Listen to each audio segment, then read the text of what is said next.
विराट जी, आपका तो नाम भी विराट और काम भी विराट। नमस्कार आप सर।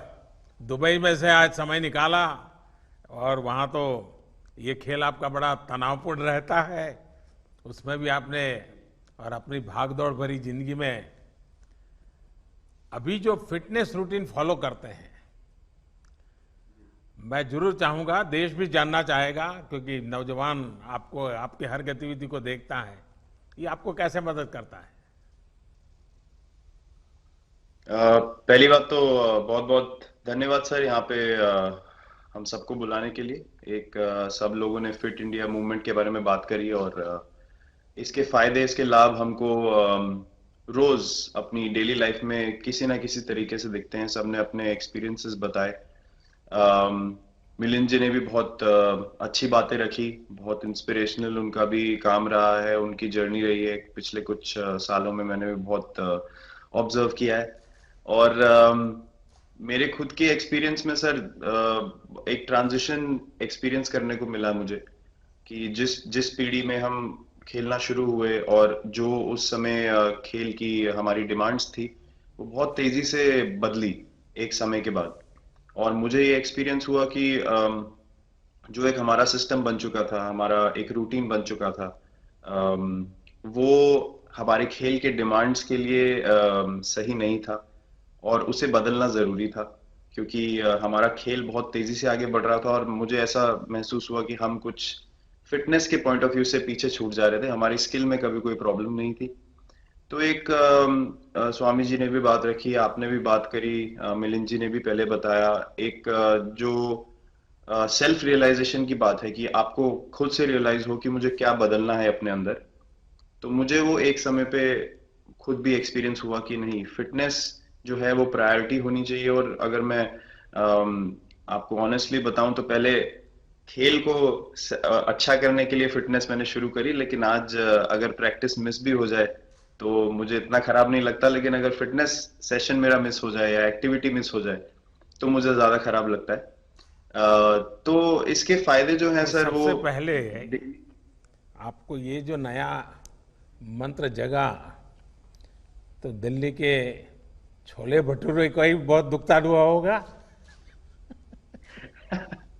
बहुत ज्यादा सर। मतलब जो अभी हमने थोड़ी देर पहले बात करी कि हमारा जो नेटिव डाइट है, एक जिस रीजन से हम आते हैं उसका जो हम वो खाते हैं, उससे कभी मैंने कभी एक्सपीरियंस नहीं किया कि हेल्थ इश्यूज हुए हो या किसी को कोई बीमारियों का सामना करना पड़ा हो। मेरी खुद के एक्सपीरियंस में मेरी नानी, मैंने बहुत समय तक देखा, इतनी ज्यादा उम्र में भी उनकी हेल्थ हमेशा ठीक रही। हमेशा उन्होंने घर का सिंपल खाना खाया। तो मैं जब पला बड़ा तो शहरी खाना, मतलब बहुत ज्यादा बाहर का खाना होता था। खेलने कूदने जाते थे तो आते जाते बहुत सारी चीजें ऐसी खा ली कि जो हेल्थ पॉइंट ऑफ व्यू से अच्छी नहीं है। तो डाइट का भी एक बहुत बड़ा कंट्रीब्यूशन था, जो डिसिप्लिन नहीं था। तो वो फिटनेस, फिजिकल फिटनेस और डाइट दोनों चेंज करना पड़ा सर। उस उसकी वजह से ही चेंजेस आने शुरू हुए। और मैं इस चीज से इसलिए रिलेट कर पाता हूँ क्योंकि जैसे हमारे खेल में चेंजेस आए, आज की लाइफ की भी डिमांड्स बहुत ज्यादा हो गई हैं, बहुत हेक्टिक हो गई है लाइफ। तो अगर हम अपनी फिटनेस को उस पेस के साथ नहीं रखेंगे, सिंक में नहीं रखेंगे, तो हम पीछे छूटते चले जाएंगे। तो अगर हम लोग अपनी फिटनेस को नहीं इंप्रूव करते तो हमारे खेल में भी आज हम बहुत पीछे छूटते चले जाते हैं। क्योंकि आप सिर्फ अपनी स्किल पे डिपेंड नहीं कर सकते। आपका जो मेंटल स्ट्रेंथ है, वो आपका शरीर कितना तंदुरुस्त है और आपका दिमाग कितना तंदुरुस्त है, उस दोनों का एक कॉम्बिनेशन साथ में चलता है। तो अगर मेरा शरीर सपोर्ट नहीं कर रहा है जो मेरा दिमाग सोच रहा है, तो मैं जो करना चाहता हूँ मैं नहीं कर पाऊंगा। तो आपके मुझे छोटे सामने छोटे कैलोरी चेंजेस। कम करने का भी तो चैलेंज रहता होगा और इतना बड़ा काम करने का भी चैलेंज रहता होगा। उसको कैसे हैंडल करते हैं। सर मैंने अभी जो अपने अनुभव में मैंने ये चीज एक्सपीरियंस करी है वो ये है कि खाने के बीच में समय देना बहुत जरूरी है। हम लोग बहुत बार खाते हैं और फिर बड़ी मील के बाद वो छोटा छोटा खाते चले जाते हैं पूरा दिन। तो वो जो हमारा सिस्टम है, उसको कहीं प्रोसेस करने का मौका ही नहीं मिलता खाने को, और रात तक हम खाते चले जाते हैं। तो मैं जब छोटा भी था तो 11:30 12 बजे डिनर हो रहा है, उसके बाद मीठा खा के एकदम सो गए। कुछ एक्टिविटी नहीं, कुछ उसके बाद वॉक नहीं। तो आई थिंक ये छोटी छोटी चीजें जो है जो बहुत मैटर करती हैं कि आप अपने अंदर के सिस्टम को भी कितना समय दे रहे हैं उस खाने को प्रोसेस करने के लिए जो आप खा रहे हैं। तो उसके लिए अवेयरनेस बहुत जरूरी है कि आप किस वजह से कर रहे हैं। आप अपने आप को ओवरऑल फिट रखने के लिए कर रहे हैं या फिर सिर्फ वेट लॉस के लिए कर रहे हैं, जैसे अभी रुजुता जी ने बोला। तो प्रायोरिटी बहुत जरूरी है अपने दिमाग में कि आप आपकी इंटेंशन ठीक होनी चाहिए, फिर अकॉर्डिंगली आपके रिजल्ट्स भी वैसे ही आएंगे बाहर। मैंने सुना है कि इन दिनों टीम के लिए एक योयो टेस्ट हो रहा है। क्या ये कैप्टन को भी ये योयो टेस्ट करवाना पड़ता है कि आपको छुट्टी होती है? और योयो टेस्ट होता क्या है? क्या क्या क्या करना पड़ता है? सर, टेस्ट ये बहुत जरूरी था फिटनेस पॉइंट ऑफ व्यू से। अगर आप ग्लोबल फिटनेस लेवल्स की बात करें तो बाकी टीमों से हमारा लेवल अभी भी कम है, और हम चाहते हैं कि वो लेवल हम ऊपर लेके जाएं, जो एक बेसिक रिक्वायरमेंट है।